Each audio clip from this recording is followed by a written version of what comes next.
Hello भैया, आप सब कैसे हैं? आशा करते हैं आप सब ठीक हैं। तो एक कृष्ण सोहर सुनावे चलते ही आप सबको पसंद आवे तो लाइक और सब्सक्राइब करें।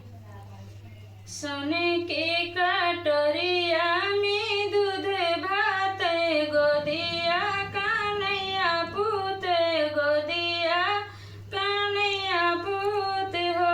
यशोदा घूमी घूमी कान्हा के खियावाली चंदा के बुलावाली हो। यशोदा घूमी घूमी कान्हा का खियावाली चंदा के बोलाली